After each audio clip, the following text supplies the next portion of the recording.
জামায়াত নাকি কওমিকে ছিনতাই করেছে।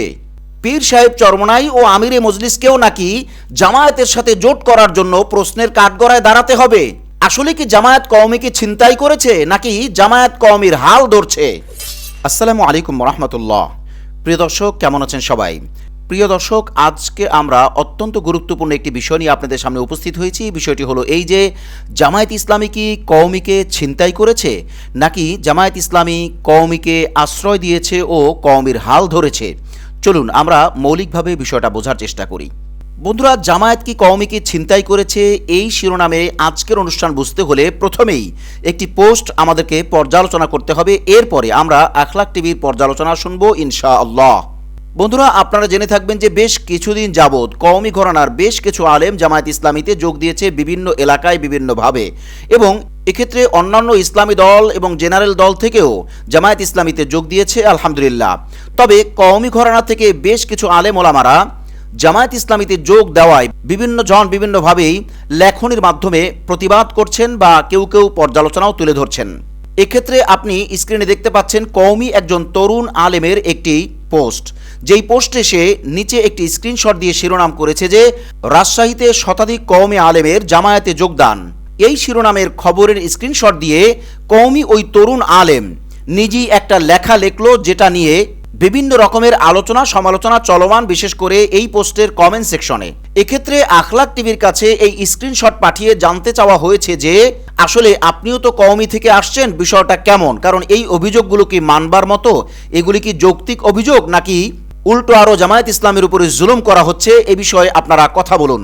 যার পরিপ্রেক্ষিতে আজ আমরা এ বিষয় নিয়ে আলোচনার জন্য বসলাম। বন্ধুরা, এক্ষেত্রে আমরা কওমি এই তরুণ আলেমের পুরো স্ট্যাটাসটাকে আমরা পড়ব এবং বোঝার চেষ্টা করব এই কওমি তরুণ আলেম কতটা বেইনসাফি করছে এবং কতটা জুলুম করছে এবং কতটা জামায়াত ইসলামের উপরে অবিচার করছে, আমরা বোঝার চেষ্টা করব পোস্ট থেকেই। চলুন আমরা পোস্টটা সবাই মিলে পড়ি। আখলাক টিভির এডিটর এই পোস্টকে স্ক্রিনে দিয়ে রাখবে, আপনারা সেখান থেকেও পড়ে নিতে পারবেন। কওমি এই তরুণ আলেম বলেছে যে কওমি অঙ্গনকে জামায়াতের হাতে এভাবে ছিনতাই হওয়ার সুযোগ যারা করে দিয়েছেন, ভবিষ্যৎ বাংলাদেশ আপনাদেরকে কাঠগড়ায় দাঁড় করাবে ইনশাআল্লাহ। আপনারা সেদিন সম্ভব হলে জবাব দিয়ে যাবেন।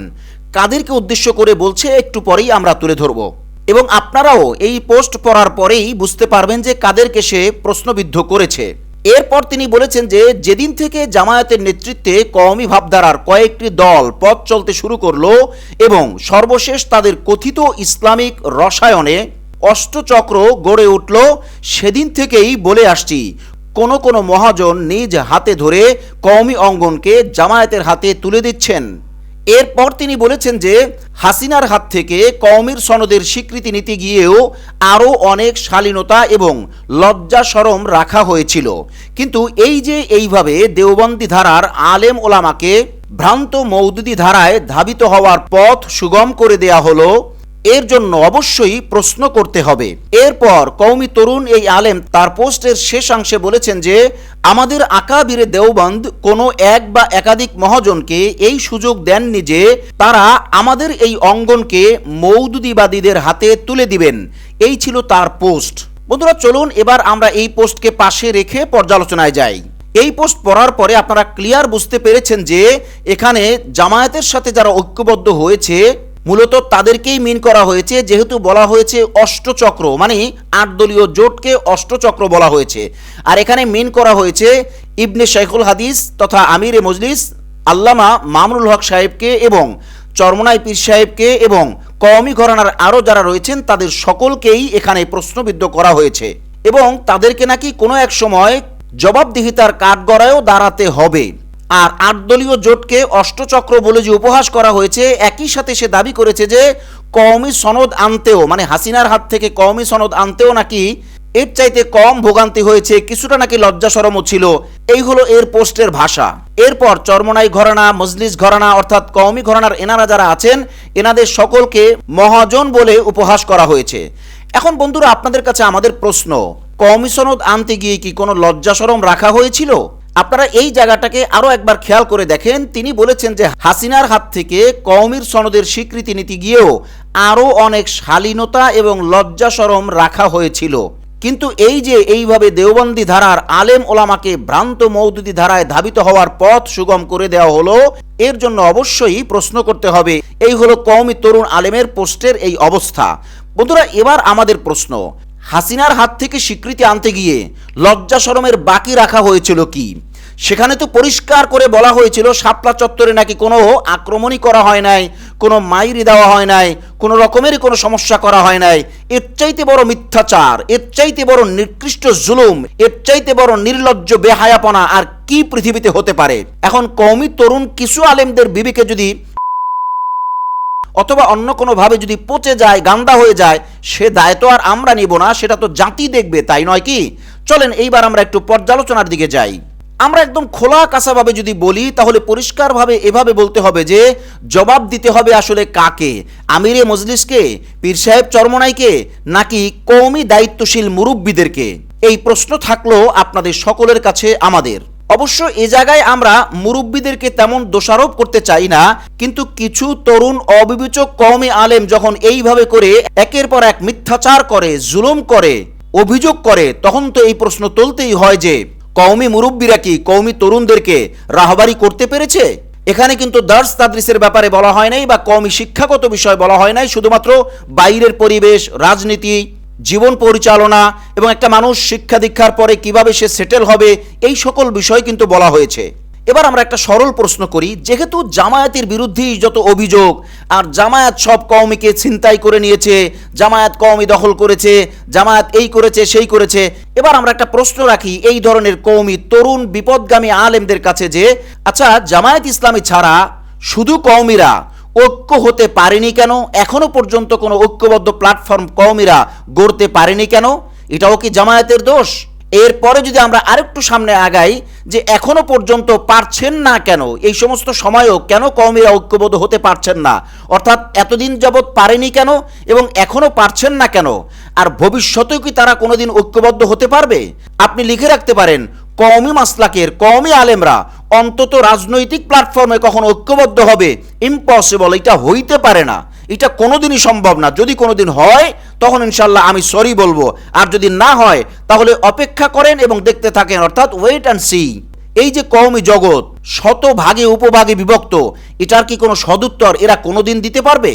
এবার আমরা আরও একটা গুরুত্বপূর্ণ প্রশ্ন ছুড়ে দেই যে কওমি থেকে যারা জামায়াতে যাচ্ছেন তাদেরকে কাজে লাগানোর মতো কোনো প্ল্যান কি কওমির হাতে আছে বা কোনো উদ্যোগ কি তারা নিয়েছিলেন?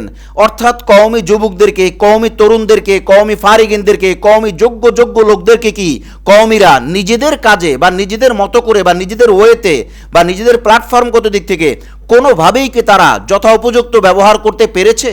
বা এমন কোনো প্ল্যাটফর্ম আছে, এমন কোনো প্ল্যান আছে? মোটেই না।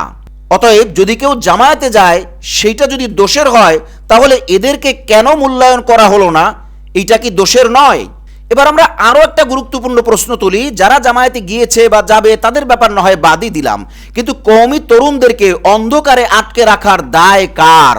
অর্থাৎ কওমি তরুণ আলেম অথবা কওমি তরুণ ফারেগিন আলেম যারা রয়েছে, অথবা যারা কোনো কারণে মাঝখান থেকে ঝরে যায় বা পড়ালেখা স্টপ হয়ে যায়, এই লোকগুলোকে বা এই ছাত্রগুলোকে বা এই জনশক্তিকে কেন অন্ধকারে আটকে রাখা হলো? তার মানে জামায়াতে যাওয়া যাবে না, এটা করা যাবে না, সেটা করা যাবে না, তাহলে করা যাবেটা কি? সেটা কি কোনোদিন ওনারা বলতে পেরেছেন বা কোনো প্রয়োজন মনে করেছেন? আর এইটা যে হাজাতে বাশারিয়া বা মানুষের মানবীয় প্রয়োজন বা এটা জরুরত বা এটা যে নিত্যদিনের কাজ, এটার ব্যাপারে কি ওনারা অর্থাৎ কওমি মুরব্বীরা কোনো উদ্যোগ নিয়েছে? কোনো জবাব কি এই তরুণ আলেমরা দিতে পারবে, যারা এই বিপদগামী আলেম নিজেরাও বিপদের মধ্যে আছে, অন্যদের উপরও বিপদ চাপায় দেবার চেষ্টা করছে, উল্টা পাল্টা না বুঝে না জেনে এরপর একটা স্ট্যাটাস দিয়ে ফিতনার সৃষ্টি করছে? এরা কি জবাব দিবে? এই কথাগুলোর কোনো জবাব কি আছে এদের কাছে? শেষ প্রান্তে এসে এই কথাটা না বলে পারছি না, মনে রাখবেন অদূর ভবিষ্যতে কওমি দায়িত্বশীলদেরকে, কওমি যুবকদের সামনে প্রশ্নের কাঠগড়ায় দাঁড়াতে হবে, অবশ্যই দাঁড়াতে হবে। কেন? তার মানে কওমি যুবকেরাই কওমি মুরব্বীদেরকে এই প্রশ্নগুলো করবে যে আপনারা কেন আমাদেরকে যুগ উপযোগী করে গড়ে তোলেননি। বন্ধুরা, এতক্ষণের আলোচনায় আপনাদের বিবেকের কাছে আমাদের সরল প্রশ্ন, জামায়াত কি কওমিকে ছিনতাই করেছে, নাকি জামায়াত কওমিকে আশ্রয় দিয়েছে ও কওমির হাল ধরেছে?